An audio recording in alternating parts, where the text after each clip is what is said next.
ஏற்று வழிபடும் எங்களுக்கு அருள் புரிவீராக. உன்னோடு தூயாவின் ஒன்றும் இறைவனாய் என்றென்றும் வாழ்ந்து ஆட்சி செய்கின்றீர்கள் ஆண்டவரும் உன் திருமகமாய் இயேசு கிறிஸ்து வழியாக உம்மை மன்றாடுகின்றோம்.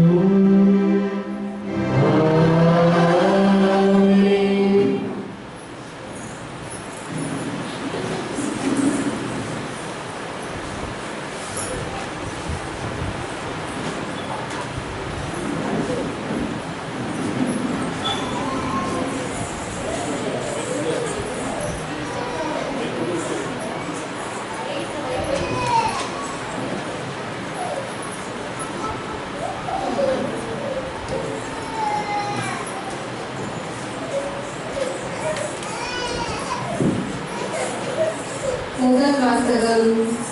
மேலே விண்ணிலும் கீழே மண்ணிலும் ஆண்டவரே கடவுள். இணைச்சட்ட நூலில் இருந்து வாசகம். அதிகாரம் 4 இறை வார்த்தைகள் 32 34 மற்றும் 39 40 முடிய. மோசே மக்களை நோக்கி கூறியது: உங்களுக்கு முற்பட்ட பண்டைய காலத்தை பற்றி கேட்டு தெரிந்து கொள்ளுங்கள். கடவுள் உலகின் மனிதனை படைத்த நாள் முதல் வானத்தின் ஒரு முனை முதல் மறுமுனை வரைக்கும் எங்கேயாவது இத்தகைய மாபெரும் செயல் நடந்ததுண்டோ? அல்லது இதுபோல் கேள்விப்பட்டதுண்டோ? நெருப்பின் நடுவிலிருந்து பேசிய கடவுளின் குரல் ஒலியை கேட்டும் நீங்கள் உயிர் வாழ்ந்தது போல் வேறு எந்த மக்களிடமாவது வாழ்ந்ததுண்டோ? அல்லது உங்கள் கடவுளாகி ஆண்டவர் எகிப்தில் உங்கள் கண்முன்னே உங்களுக்கு செய்த அனைத்தையும் போல சோதனைகள், அடையாளங்கள், அருள் செயல்கள், போர், வலிய கரம், ஓங்கிய புயம் மற்றும் அச்சுறுத்தும் நிகழ்ச்சிகள் மூலம் ஒரு இனத்தை வேறொரு நாட்டிலிருந்து தமக்கென உரிமையாக்கி கொள்ள முழுவதும் கடவுள் உண்டோ? மேலே விண்ணிலும் கீழே மண்ணிலும் ஆண்டவரே கடவுள். அவரை தவிர வேறு எவரும் இரார் என இன்று அறிந்து உங்கள் உள்ளத்தில் நிறுத்துங்கள்.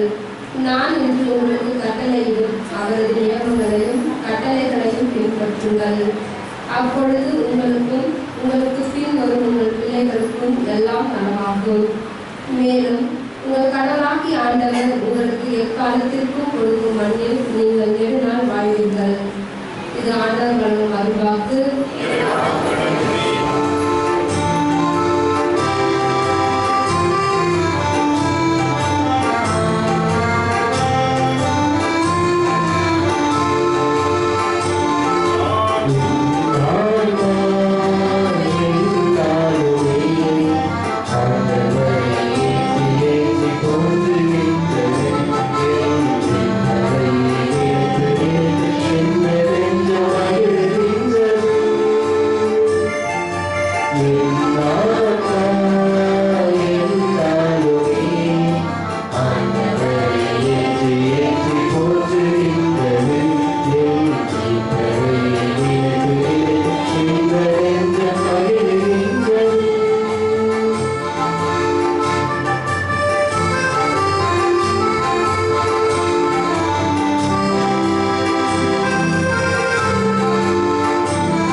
Yeah.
வாசகம். கடவுளின் பிள்ளைகளுக்குரிய மனப்பான்மையை பெற்றுக் கொண்டீர்கள். திருத்தூதர் பவுல் உரோமருக்கு எழுதிய திருமுகத்திலிருந்து வாசகம். அதிகாரம் 8 இறை வசனங்கள் 14 முதல் 17 முடிய. சகோதர சகோதரிகளே, கடவுளின் ஆவியால் இயக்கப்படுகிறவர்களே, கடவுளின் மக்கள், மீண்டும் அச்சத்திற்கு உள்ளாக்கும் மனப்பான்மையை நீங்கள் பெற்றுக்கொள்ளவில்லை. மாறாக கடவுளின் பிள்ளைகளுக்குரிய மனப்பான்மையை பெற்றுக்கொண்டீர்கள்.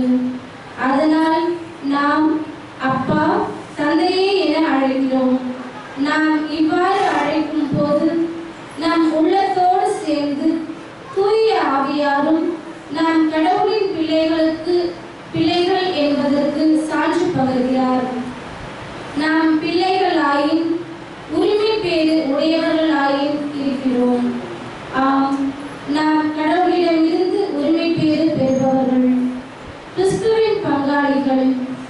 அவருடைய துன்பங்களில் நாம் பங்கு பெற வேண்டும். அப்போதுதான் அவரோடு மாட்சியிலும் பங்கு பெறுவோம். இது ஆண்டவர் வழங்கும் அருள்வாக்கு.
அக்காலத்தில் 11 சீடர்களும் இயேசு தங்களுக்கு பணித்தபடி கலிலேயாவில் ஒரு மலைக்கு சென்றார்கள்.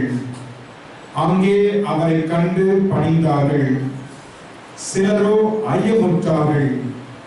இயேசு அவர்களை அணுகி, விண்ணுலகிலும் மண்ணுலகிலும் அனைத்து அதிகாரமும் எனக்கு அருளப்பட்டிருக்கின்றன. எனவே நீங்கள் போய் எல்லா மக்கள் இனத்தாரையும் சீடராக்குங்கள். தந்தை, மகன், தூய ஆவியார் பெயரால் திருமுழுக்கு கொடுங்கள். நான் உங்களுக்கு கட்டளையிட்ட யாவையும் அவர்களும் கடைபிடிக்கும்படி கற்பியுங்கள். இதோ உலக முடிவு வரை என்னாலும் நான் உங்களுடன் இருக்கிறேன் என்று கூறினார். ஆண்டவரின் அருள்வாக்கு.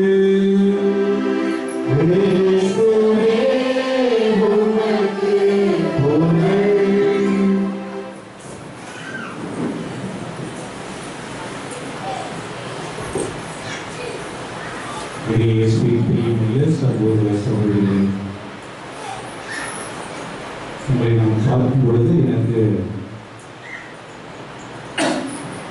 அந்தமான் ஞாபகம் தான் வருகிறது. அந்தமானிலே நான் ஒரு 5 வருடம் இருந்தேன். அப்பொழுது தமிழ் மக்கள் அங்கே இருக்கிறார்கள். ஒரு மழை நீரில் ஒரு கோவில் ஒன்று இருக்கின்றது. அந்த கோவில் மலைக்கு கீழே இருக்குது, அந்த கோவில் மலைக்கு மேலே இருக்கு. அது வந்து வடக்கு சின்னப்பர் கோவில். அங்கே ஒரே ஒரு வீடு மட்டும்தான் அந்த இடத்துல இருக்கிறது. நல்ல ஒரு கேத்தலிக் ஃபேமிலி. அதை ஒரு 2 கிலோமீட்டர் 3 கிலோமீட்டர் தொலைவில் தான் மற்ற மக்கள்லாம் இருக்கிறாங்க. அங்கே ஒவ்வொரு செவ்வாய்க்கிழமையும் அங்கே போகிறோம். பெரிய ஒரு காடு போல போகும். அது இல்லை, அங்கே பாம்பு தேர் எல்லாமே அதை வந்து போகும். அப்படி இருந்தாலும் ஒரு மக்களுக்காக அந்த ஊருக்கு செல்வேன். அங்கே ஒரு திருவிழா நடத்துவாங்க. வருஷம் வருஷம் நல்ல ஒரு திருவிழா. எங்கெங்கெல்லாம் தமிழ் மக்கள் அந்தமான இருக்காங்களோ அவங்களாம் இங்கே வந்துருவாங்க. வடக்கு சின்னப்பர் திருவிழா அன்னைக்கு வழக்கம் கூட நம்ம ஊரில் நீங்கள் எப்படி ஆடு வெட்டுவீங்களா, இன்னைக்கு நீங்கள் வெட்ட மாட்டீங்க, கோழி வெட்டுவீங்களா, அங்கே வந்து ஆடு வெட்டுவாங்க. ஒவ்வொரு குடும்பம் அப்படின்னு சொல்லிட்டு ஒரு 20-30 ஆடு வரும். அங்கே என்ன ஒரு பெரிய ஒரு புதுமைனா, இதுவரை அந்த சமைத்த உணவு காலியாகவே ஆகலையாம். நிறைய மக்கள் வருவாங்க. எனக்கு ஆச்சரியம், ஐயோ போதுமா என்ன தெரியலையே, நான் 5 வருஷம் இருந்து 5 வருஷம் போவேன். நான் ஒவ்வொரு முறையும் கேட்கும் பொழுது இந்த கதை மீதியாகவும் ஒரு சிலுவை வச்சிருக்காங்க அந்த கோயில் பக்கத்தில். அந்த சிலுவைக்கு அடியில் புதைச்சுவாங்க. இது வருஷம் நடக்கிற ஒரு பெரிய ஒரு புதுமை. அந்த ஊரில் மக்களே, திருவிழா நமக்கு கூறுவது இதுதான். நமக்கு இயேசு கிறிஸ்து இந்த உலகத்திலே பிறந்தார், உலகத்திலே வளர்ந்தார், மறைந்து உயிர் தெழுந்து தூய ஆவியை தன்னுடைய அப்போஸ்தலர்களுக்கு கொடுத்த பிறகு நற்செய்தி கேட்டது போல உலகத்துக்கும் சென்று நற்செய்தி அறிவியுங்கள் அப்படின்னு சொல்லி தன்னுடைய சீடர்களுக்கு கூறுகின்றார். அப்படி கூறிய அந்த வார்த்தைகளுக்கு ஏற்ப அப்போஸ்தலர்கள் தூய ஆவியை பெற்ற பிறகு அதற்கு முன்பாக ஒரு சிறிய ஒரு சமூகம் தான், இவ்வாறு ஒரு 10 பேர் 15 பேர் அப்படி இருந்த ஒரு சமூகம் தான் கிறிஸ்தவ சமூகம். அந்த ஒரு சமூகம் தான் இன்றைய உலகத்திலே எல்லா திசைகளிலும் எல்லா நாடுகளிலும் கிறிஸ்தவ சமூகம் பரவி இருக்கின்றது. எவ்வாறு அந்த சமூகம் இருந்தது? ஒரு குட்டி திருச்சபை உங்களை போல 10 குடும்பம் 15 குடும்பம். நான் சொல்றது ஒரே ஒரு குடும்பம் அந்த இடத்துல. அவங்க தான் அந்த குடும்பம், அந்த கோவிலை வந்து கட்டணுங்க, அவங்க தான் அந்த கோவிலை பராமரிக்கிறவங்க. பட் அந்த குடும்பம் எவ்வாறு மற்றவர்களை இந்த ஒரு திருச்சபைக்கு பெரிய ஒரு திருச்சபையை கொண்டு வந்தது அப்படின்னு சொல்லிதான் எனக்கு ஒரு பெரிய ஆச்சரியமாக இருந்தது. அதே போலதான் இந்த ஒரு சமூகம். இந்த ஒரு சமூகத்தை பார்க்கின்ற பொழுது எனக்கு ஒரு ஆச்சரியம். அதனால ஃபாதர் சொன்ன உடனே இந்த மாதிரி பூமிக்கு போனோம் அப்படின்னு சொன்ன எனக்கே ஒரு மகிழ்ச்சி. அன்னைக்கு ஒருத்தர் வந்து நான் வந்து ஊருக்கு போகும்போது ஒருத்தர் கொண்டு வந்தார் பத்திரிகை, ஃபாதர் இது மாதிரி பூமிக்கு திருவிழா அப்படின்ட்டு. நான் நினைச்சு பார்க்கல, நான் வருவேன்ட்டு.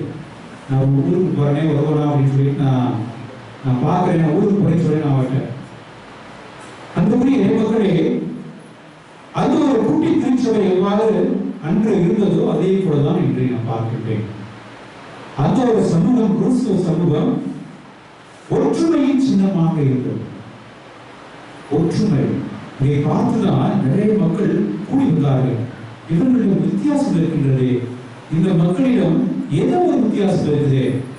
யாரும் ஒருத்தர் இறந்தாங்க, மறைத்தாங்க, ஆனால் வைத்திருந்தார் அப்படின்னு சொல்லி இந்த மக்களை ஒன்று கூடி தன்னுடைய பொருட்களையும் தன்னுடைய எல்லாவற்றையும் பொதுவாக கருதி இந்த மக்கள் நன்றாக சந்தோஷமாக வாழ்கின்றார்களே அப்படின்னு சொல்லி மற்ற மக்களுக்கு ஒரே ஆச்சரியம்.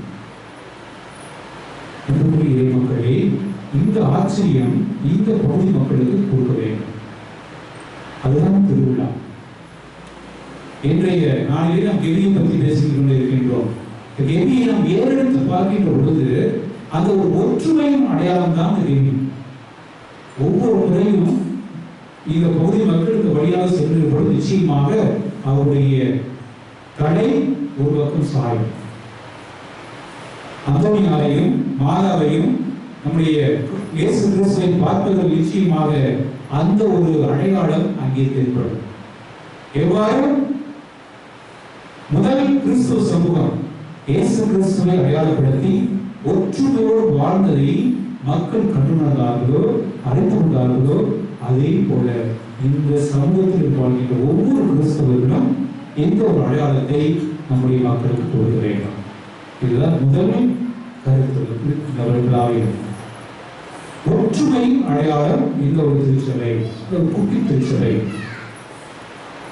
நம்ம வழக்கமாக சொல்லுவாங்க, ஒரு ஃபேமிலி தான் சாமி, நீங்க பூசிக்கு வருவீங்களா அப்படின்னு கேட்பாங்க. ஒரு ஃபேமிலியா இருந்தாலும் ஒரு ஆளா இருந்தாலும் நான் பூசைக்கு வருவேன் அப்படின்னு சொல்றேன். அதுவே பூசை என்பது மக்களை பார்த்து இல்லை, உங்களுடைய விசுவாசத்திற்கு தான், விசுவாசத்தை வளர்ப்பதற்கு, நம்பிக்கையை வளர்ப்பதற்கு தான் இந்த ஒரு திருப்படி. ஆகவே ஒரு குடும்பமாக நாம் சரி, ஒரு ஆளாக நாம் சரி, நாம் அனைவரும் ஒற்றுமைக்கு அடையாளமாக முதல் கிறிஸ்தவனுடைய அந்த ஒரு ஒற்றுமை நம்முடைய சமூகத்தில் இருக்கிறேன்.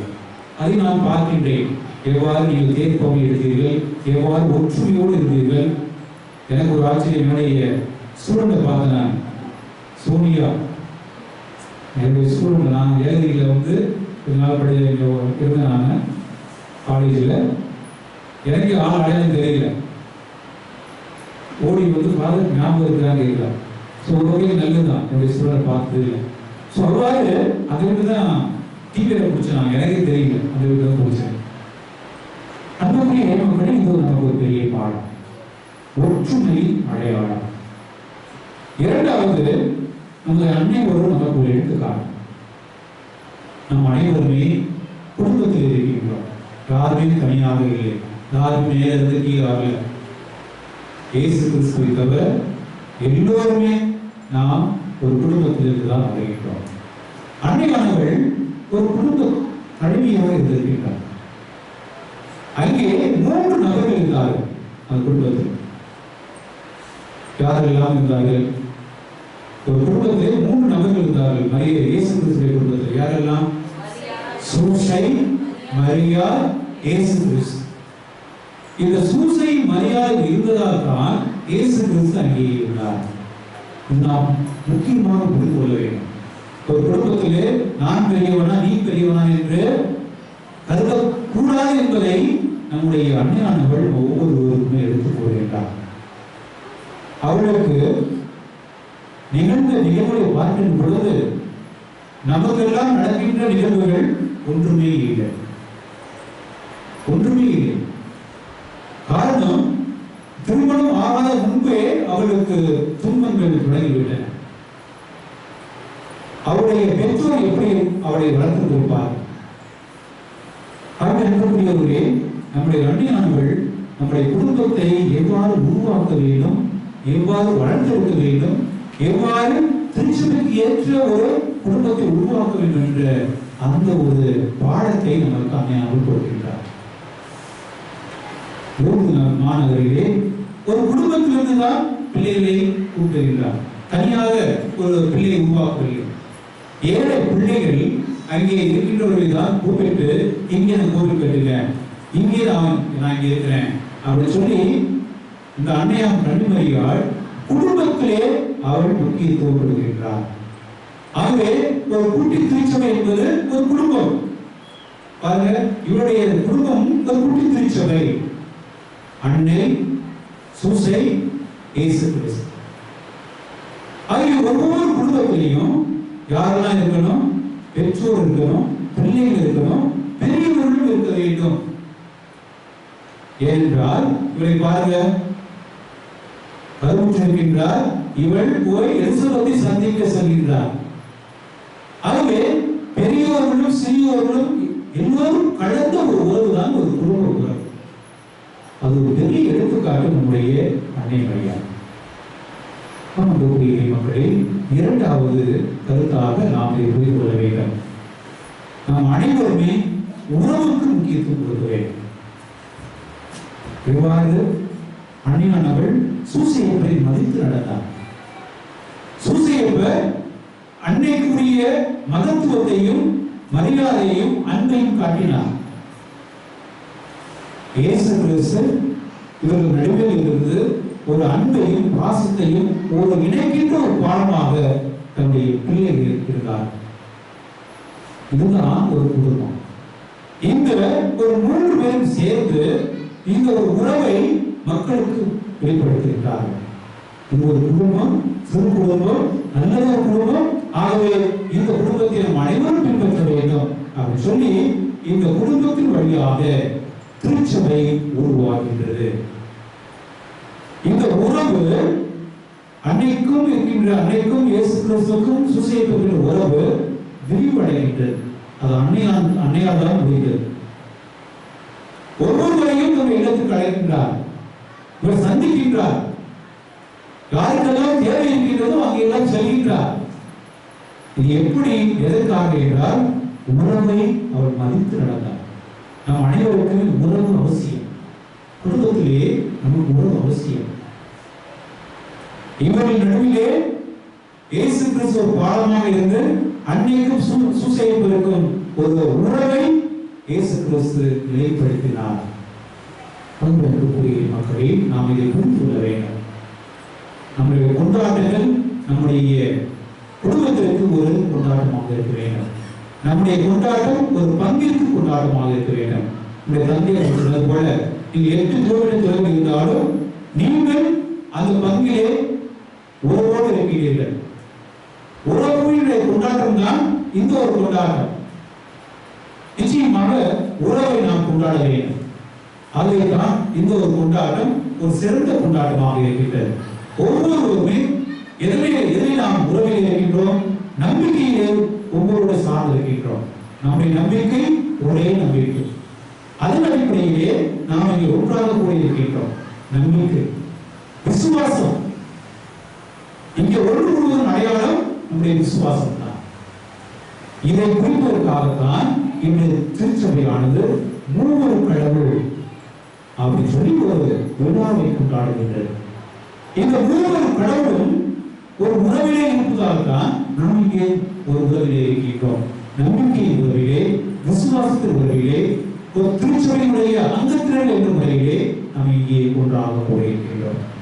ஆகிய அன்புக்குரிய மக்களே, நம்ம அன்னையாம் கன்னிமரியாவுடைய திருவிழாவை கொண்டாடுகின்ற நாளிலே நம் அனைவரும் இதை புரிந்து கொண்டு உறவுக்கு நாம் முக்கியத்துவம் கொடுக்க வேண்டும். இவ்வாறு அன்னையால் தன்னுடைய குடும்பத்திலே உறவை வலுப்படுத்தி இயேசு கிறிஸ்துவை மையப்படுத்தி அந்த குடும்பத்தை திருக்குடும்பமாக அவர் வழிநடத்தினாலும், அதே போல இங்கே இருக்கின்ற ஒவ்வொருவருமே நம்முடைய குடும்பத்தை திருக்குடும்பமாக நாம் வழிநடத்த வேண்டும். அதற்கு அவசியம் நம்முடைய நம்பிக்கையும் நம்முடைய விசுவாசம். நம்பிக்கை எதிலே? 3 கடவுளிலே. விசுவாசம் 3 கடவுளிலே. இது இரண்டும் நம்முடைய குடும்பத்திலே வலிமையாக இருந்தால் நிச்சயமாக நம்முடைய அன்னையானவள் இயேசு கிறிஸ்துவை நம்முடைய குடும்பத்துடைய மத்தியிலே நிறைவேற்றுவார். இயேசு கிறிஸ்துவுடன் அவள் கெஞ்சி கேட்பார், என்னுடைய பிள்ளைகளுக்கு நீர் அவர்கள் கேட்கின்ற அனைத்து தேவைகளுக்கும் வரங்களாக நீ கொடுக்க வேண்டும் என்று அன்னையானவள் இயேசு கிறிஸ்துவை கொண்டாடுவார். நிச்சயமாக ஒரு நம்பிக்கை நம் அனைவருக்கும் தெரியும். எவ்வாறு அன்னையானவள் தேடி வந்தவர்களுக்கு எப்போதுமே உதவிக்கரம் நீட்டக்கூடிய நம்முடைய தாய் அன்னை மரியா. நம்முடைய அன்புக்குரியவர்களே, நாம் அனைவரும் இதை புரிந்து கொள்வோம். முதல் கருத்து, ஒற்றுமையின் அடையாளமாக இந்த ஒரு சிறிய திருச்சபை இருக்க வேண்டும். அதில் நீங்கள் இருக்கின்றீர்கள், நான் ஆழமாக இருக்க வேண்டும். ஒற்றுமையின் அடையாளமாக. இரண்டாவது, உறவிலே நீங்கள் நிலைத்திருக்க வேண்டும். கிறிஸ்துவ உறவிலே, திருச்சபையுடைய உறவிலே, உங்களுடைய பங்கினுடைய உறவிலே, உங்களுடைய குடும்பத்திலே இருக்கின்ற ஒவ்வொரு மீதும் நீங்கள் உறவு கொண்டிருக்க வேண்டும். சண்டை சச்சரவு நீங்கி அமைதியோடு, மகிழ்ச்சியோடு, சந்தோஷத்தோடு நாம் நம்பிக்கையை வெளிப்படுத்தினால் நிச்சயமாக நாம் எடுக்கின்ற ஒவ்வொரு நிகழ்வும் ஒரு திருநிகழ்வாக, நல்ல மகிழ்ச்சியுள்ள நிகழ்வாக வளரும். நம்முடைய கூட்டு திருச்சபை, திருச்சபை ஒரு நல்ல ஒரு சாட்சியுள்ள திருச்சபையாக வளரும் என்பதிலே எந்த ஒரு ஐயமும் இல்லை. ஆகவே இந்த ஒரு கருத்திலே நாம் மனதில் வைத்துக் கொண்டு தொடர்ந்து திருப்பதியை கொண்டாடுவோம். ஆமென்.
மேலும் இங்கு வந்திருக்கிற ஒவ்வொரு மக்களையும் இந்த பகுதியில் வாழ்ந்த ஒவ்வொரு குடும்பங்களை நிறைவாக ஆசிரியத்து உடல் உள்ளங்களை பெற்றுக் கொள்ளும் எல்லா தீவிரத்து பாதுகாக்கப்படவும் மூவொரு இறைவன் நிலைத்து நம்பிக்கைக்கு ஏற்ற சான்று வாழ்க்கை அன்பு உறவின் வாழ்க்கை மூலமாக வாழவும் மற்றும் இந்த விழா சிறப்புறாமைய தன்னுடைய உடல் உழைப்பை கொடுத்து பல விதங்களிலே இந்த விழா சிறப்புறாமைய தங்களையே தியாகமாக்கி கலைத்து கொண்ட அனைத்து நல்லுள்ளங்களையும் மற்றும் இந்த விழா விசுவாசமாக மூன்றடக்கிய கல்வியை கொடுத்து திருவாளர் அமலாங்கோ சேவை குடும்பத்தினை கருத்துக்கு நிறைவேறும் மற்றும் இந்த திருப்பணியிலே நன்றி வழியாக மற்றும் சிறப்பு கருத்துக்களுக்காக ஒப்பு கொடுத்த அவருடைய எண்ணங்களை நிறைவேற செய்திடும் ஆகவே தொடர்ந்து இந்த மக்கள் எல்லாத்தையும் இருந்து பாதுகாப்பு பெற்று உடல் நலத்துடன் மகிழ தொடர்ந்து இந்த நம்பிக்கை கொண்டாட்டம் தொடர்ந்து இவர்கள் இந்த பகுதியிலே வாழ்கின்ற மக்களுக்கு எடுத்துக்காட்டான சாட்சி வாழ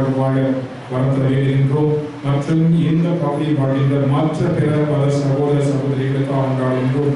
ஆண்டவரை அவர்களும் அன்றைக்கு சிறப்பு பணிகளை விரைவாக பெற்று உடல் நலத்தோடு என்று மகிழ எண்ணங்களை நிறைவேற திருவை செய்துள்ளோம். தொடர்ந்து நாங்கள் என்றும் இணைந்து நற்கடை தருகின்ற மக்களாக வாழ அன்றைக்கு ஏற்ற அன்பு பிள்ளைகளாக அவர்களுடைய விருப்பப்படைகளை வாழ்க்கை அமைத்து இறுதியை மீட்பை பெற்றுக்கொள்ள வரம் தர வேண்டும். ஆண்டவரை மன்றாடுகிறோம். நம்முடைய தனிப்பட்ட கருத்து குடும்ப கருத்துக்கள் பங்கின் கருத்துக்களுக்காக மன்றாடுவோம்.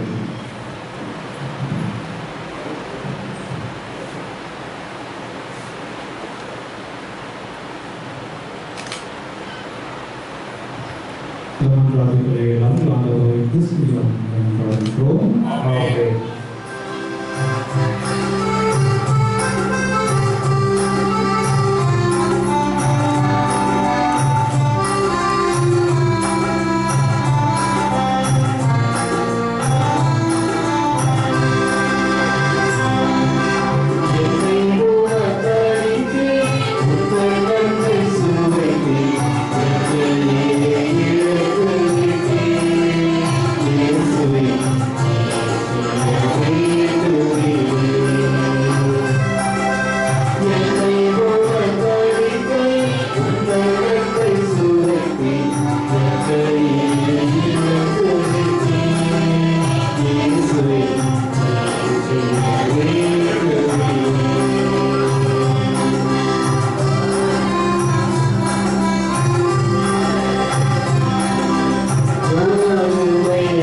ஆண்டவருக்கு நன்றி செலுத்துவது மெய்யாகவே தகுதியும் நீதியுமாகும்.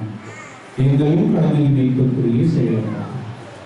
உங்களுடைய ஒரே பேரான மகனோடும் தூய ஆவியாரோடும் வாழ்வகையில் ஒருவராய் இராமல் மூவராய் இருந்ததாலும் இறை தன்மையில் ஒரே கடவுளாகவும் ஒரே ஆண்டவராகவும் இருக்கின்றேன். ஏனெனில் வெளிப்படுத்தியதால் உன் மாட்சி பற்றி நாம் நம்புவதையே உன் மகனை குறித்தும் தூய ஆவியரை குறித்தும் எத்தகைய வேறுபாடின்றி நம்புகின்றோம். இவ்வாறு உண்மையான நிலையான கடவுள்தன்மையை நாங்கள் அறிக்கையிடும் பொழுது ஆழ்வகையில் தனித்தன்மையும் இறை இயல்பில் ஒருமையையும் மாண்பில் சமத்துவத்தையும் போற்றுகின்றோம். ஆகவே வானத்தவர்களும் முதன்மை வானத்தவர்களும் சிறாபிகளும் உண்மை புகழ்ந்து நாடோறும் முடிவின்றி ஆத்தரித்து ஒரே பொருளாய் பாடுவதாவது.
உடலும் இரத்தமாக எங்களுக்கு இவை ஆதரவாக. அவர் பாடுபட விரும்பினை கைவித்த போது அப்பத்தை எடுத்து நன்றி செலுத்தி அதை கேட்டு தம் சீடர்கள் கழித்தவர் கூறுகிறார்கள், அனைவரும் இதிலிருந்து பெற்று உண்ணுங்கள், ஏனெனில் இது உங்களுக்காக கையளிக்கப்படும் என் உடல்.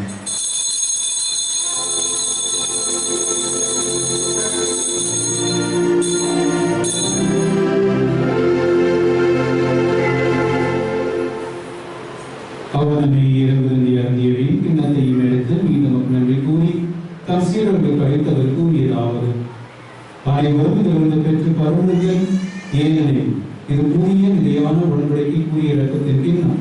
இது பாவ மன்னிப்புக்கென்று உங்களுக்காகவும் பலருக்காகவும் சிந்தப்படும். இதை நினைவாக செய்கிறோம்.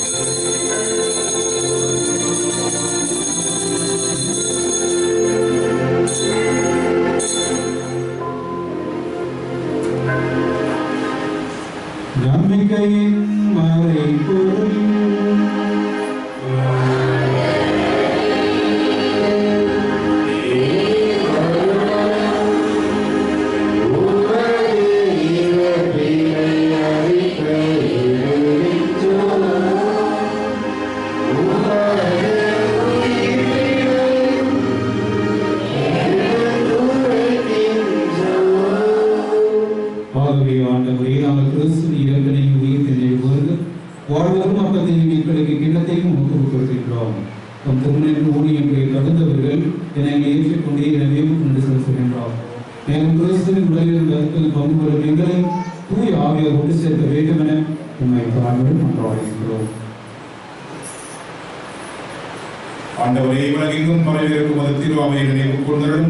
எங்கள் திருத்தந்தை பிரான்சிஸ் சேகர் மறை மாவட்ட பரிபாலகர் ஜான் ராபர்ட் ஏனைய ஆயர்கள் எல்லா திருநிலைகளாக அனைவரோடும் திரு அவை அன்பை நிறைவேற செய்திடும் தந்தை இந்த பணியை நன்றி படையாக ஒப்புக் கொடுக்கின்ற அனைவரையும் அவருடைய குடும்பங்களை நிறைவாக ஆசிரியர்களுடைய என்ன நிலைப்புகள் நிறைவேற செய்திடும்.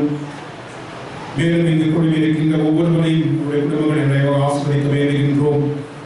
இந்த திருப்பணியை ஆசிரியர் தந்தை பாத்தியை சுமானிக்கு அவருடைய பணியை நிறைவாக ஆசிரியக்க வேண்டுகின்றோம். இந்த விழா சிறப்பு அமைய தன்னுடைய உடல் உழைப்பை கொடுத்து சிறப்பானவற்றை எல்லாவற்றையும் நிறைவாக செய்து கொடுத்த அனைத்து நல்லுள்ளங்களையும் நிறைவாக ஆஸ்வதிக்க வேண்டுகின்றோம். இந்த முன்னெடுக்கு டிவியின் வழியாக நாங்கள் நம்பிக்கையில் ஆழமாக வேறும் தொடர்ந்து ஒற்றுமையிலும் திறன்களும் நிலைத்து வாழ அங்கே சாட்சிகளாக வாழ இதை எங்களுக்கு கொடுத்த திருவாளர் அமர் ஆண்ட்ரூ செல்வியுடைய குடும்பத்தை அவருடைய கருத்துக்கு நிறைவேற்ற செய்துள்ளோம். தொடர்ந்து நாங்கள் இப்பொழுது இந்த பகுதியில் இருக்கிற அனைத்து இறை மக்களின் விரைவாக ஆசிரியர்களுடைய இணைகளை நிறைவேற்ற செய்துள்ளோம். தந்தையை அழைத்துக் கொண்ட ஜெயபிரகாஷ் செல்வராஜ் பிரான்சிஸ் ஞானம்மா சபரி மாற்றி நிவேதனை அழைத்துக் கொண்ட உம்மடியார் ஆயர் தேவதாஸ் ஆம்ப்ரோஸ் என்னும் அடியார்களுடைய நினைவு கூர்ந்தலும் திருமகனோடு அவர் இறப்பில் இணைக்கப்பட்டிருக்கின்ற இவர்கள் வீட்டிலும் அவரை போல இருக்க செய்தலும். மேலும் வீட்டுடன் எதிர்நோக்குடன் கீழ்கொள்ளும் எங்கள் சகோதர சகோதரிகளையும் இறந்தோர் அனைவரையும் இறக்கத்துடன் நினைவு கூர்ந்து வந்து திருமகளுடைய ஏற்றலும். எங்கள் அனைவர் மீது இறக்கமாயிரும் கடவுளின் கன்னித்தாயான மாட்சிமிக்க மரியா அவருடைய கணவரான புனித யோசேப் புனித திருத்துதர்கள் புனித ஜான் போஸ்கோ புனித தேவசகாய் மற்றும் இவ்வுலகில் நமக்கு முதலாக இருந்தோராகிய புனிதர் அனைவருடனும் நாங்கள் நிலைவாழ் பங்கு கொள்ளும் தகுதி வைத்து திருமகன் இயேசு கிறிஸ்துவடியால் உம்மை புகழ்ந்தேற்று வர வருடம் உம்மை மன்றாடுகின்றோம்.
விருந்துக்கு அழைக்கப்பெற்று நம் அனைவரும் பேறு பெற்றோம்.